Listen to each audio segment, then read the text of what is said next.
Assalamualaikum warahmatullahi wabarakatuh. Kembali lagi dengan saya Ahmad Sanusi, mahasiswa IAIN Kediri angkatan 2017. Di sini saya akan mengadakan podcast atau sharing santai dengan tema pembelajaran Taman Pendidikan Al-Quran di masa pandemi COVID-19. Studi kasus berada di TPQ Al-Karim Surabaya. Di sini saya sudah bersama dengan salah satu narasumber kita, yaitu Mas Muhammad Samsu Fuad SHI selaku Kepala TPQ Al-Karim ya Mas? Ya benar. Bisa dijelaskan mengenai gambaran umum dari TPQ Al-Karim Surabaya itu sendiri, baik meliputi dari metode pembelajaran maupun dari jumlah santrinya ataupun hal yang lain lah. Monggo. Baik. Terima kasih sebelumnya Mas Ahmad Sanusi dari mahasiswa IAIN Kediri Mas ya. Oke. Baik. Di sini di masa pandemi ini, sebelum ke sana saya akan menjelaskan tentang TPQ Al-Karim. TPQ Al-Karim adalah salah satu TPQ yang ada di Surabaya, di mana TPQ ini menginduk pada Yayasan Pendidikan Islam Al-Karim. Di sana ada MI, ada RA, KB, dan salah satunya juga ada TPQ ini. Di TPQ Al-Karim ini ustadz-ustadzanya ada 12. Jadi ada 12 kelas, di mana yang mengajar ini adalah ada yang masih mahasiswa, ada yang sudah lulus dan ada yang sudah kerja. Rata-rata memang semuanya lulusan dari UIN Sunan Ampel Surabaya.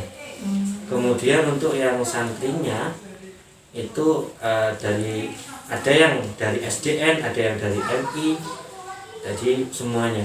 Ada yang masih kecil, ada yang semuanya. Jumlahnya ada sekitar 197 saat itu, tapi ini belum update, tapi yang terakhir insya Allah kayaknya 197 santri dengan 12 kelas tersebut. 12 kelas? Iya. Itu pembagian kelasnya itu berdasarkan kayak Iqra 1, Iqra 2 atau? Kalau di sana kita pakai metodenya tilawati. Tilawati jadi banyak metode, kita pakai metode tilawati. Ada 12 kelas, ada tilawati pra, ada tilawati 1A, 1B, 2A, 2B, 3, 4, 5, kemudian Al-Qur'annya ada 3 kelas, dan kelas tahfidnya ada 1 kelas. Juga terdapat kelas tahfidz jadi di TPQ. Iya. Lalu kan tadi kan sempat disinggung mengenai metode tilawati. Coba jenengan contohkan seperti apa sih contoh tilawati? Mungkin kan kayak kata tilawati itu kan masih tergenang, ada kayak gimana gitu kalau di kalangan masyarakat awam.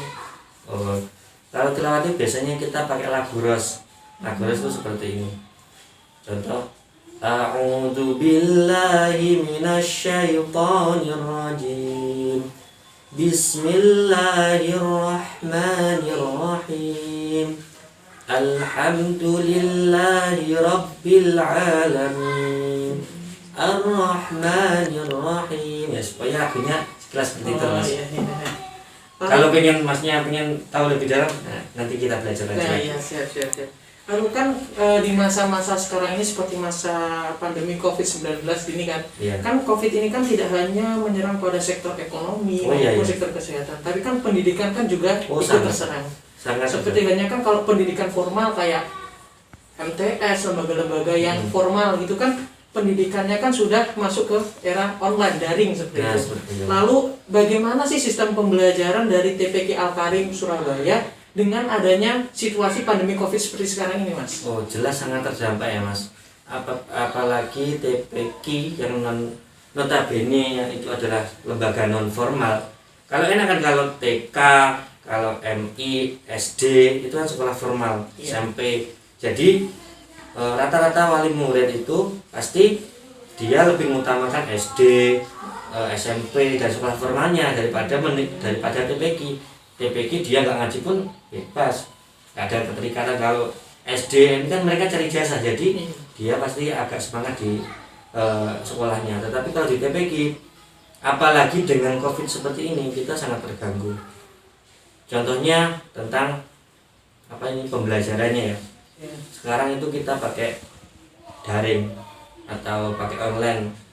Pakai online pun yang dulunya kita kalau nggak waktu pandemi, kita kan ngaji cuma waktunya masuk jam 4 katakanlah, Iya. pulang jam 5, 1 jam kita sudah cukup ya pulang. Nah sekarang ada pandemi ini, otomatis itu kita menyiasati tentang pembelajarannya.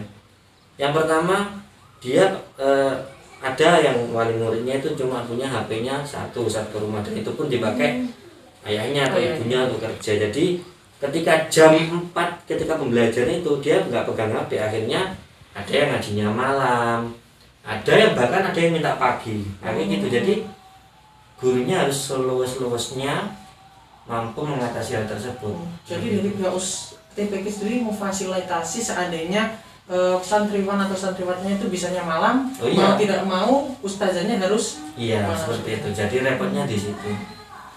Lalu kalau masalah pembagian waktu mas, kan tadi kan disebutkan bahwa santri di TPK Al-Karim itu kan 100 lebih, sedangkan ustazahnya itu kan hanya 15 atau 12 ya. Nah itu setiap hari itu berapa santri yang maksudnya yang diajar sebenarnya mas? Oh ya, beda-beda mas. Jadi setiap tingkatan itu ada beda-beda. Ada yang bawahnya itu satu kelas, ada yang 19, ada yang 15, ada yang bahkan lebih dari 20. Nah itu repotnya. Kalau biasanya 1 jam cukup, nah itu dia harus bagi waktunya. Bahkan bisa berjam-jam itu video call satu-satu. Apalagi yang dia masih tilawat ikrah kecil-kecil, kita harus bimbing kayak gitu, sangat sulit. Itu apalagi kalau nanti sinyalnya nggak lancar atau ketika ngaji suaranya putus-putus, itu sangat mengganggu sekali. Kalau seandainya kan tempat atau situasi dari tempat tinggal dari santriwan kan ada yang sinyalnya lancar, ada sinyalnya buruk. Nah, itu kalau seandainya waktu mengaji lalu terjadi hal yang tidak diinginkan seperti sinyalnya buruk atau agak ada gangguan dari pihak itu kan biasanya kan terputus kan sambungan. Nah, ya. Lalu apakah boleh pihak santriwan itu mengganti di lain hari atau gimana mas? Nah itu kita namanya non formal, kita fleksibel mas.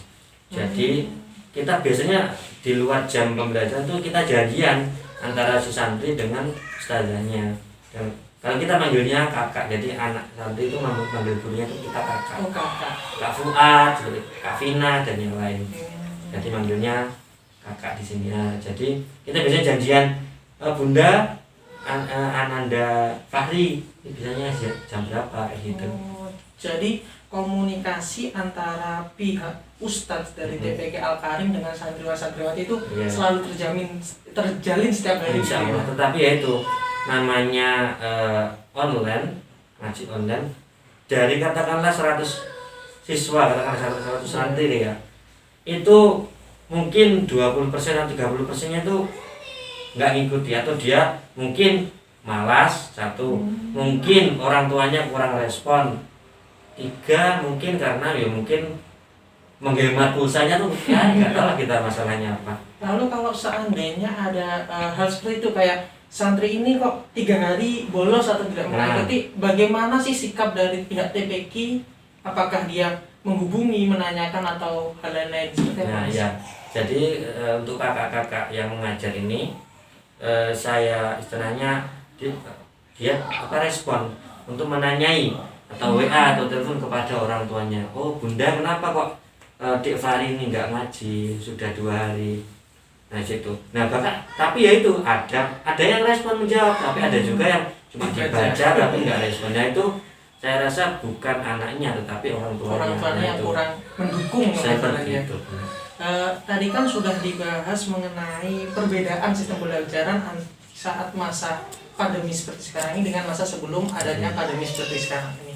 Lalu dari pihak wali murid santri sendiri, apakah ada keluhan-keluhan dengan sistem yang diadakan atau di ini seperti tadi? Tentunya keluhan jelas pasti ada.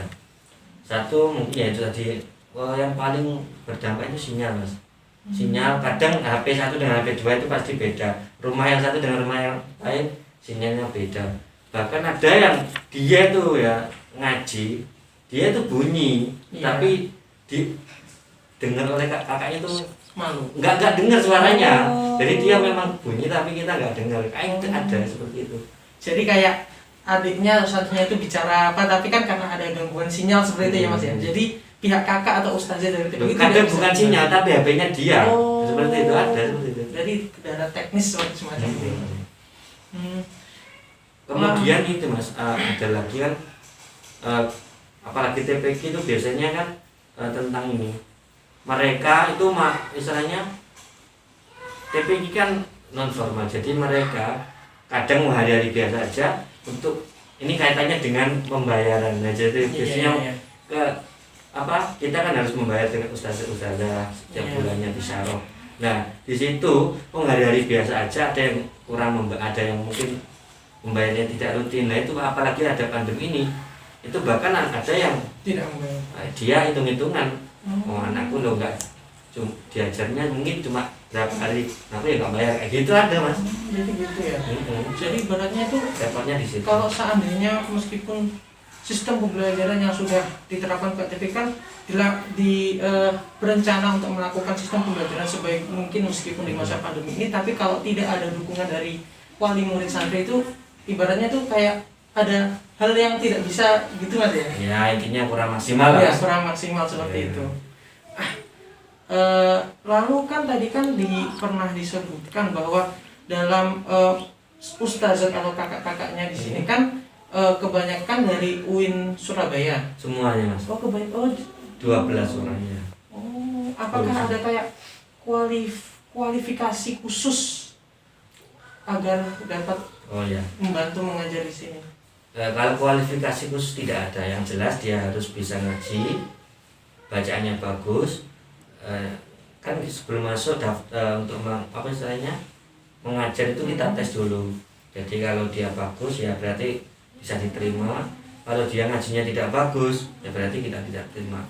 Itu entah dia punya syahadah punya atau enggak, pokoknya kalau dia ngajinya bagus itu bisa kita terima. Yang penting itu kan Mas, jadi dia nggak bisa ngaji, apalagi kalau ngajari anaknya kan nggak mungkin. Kalau ngaji saja nggak bisa, nah, gimana mau ngajari orang lain gitu Mas?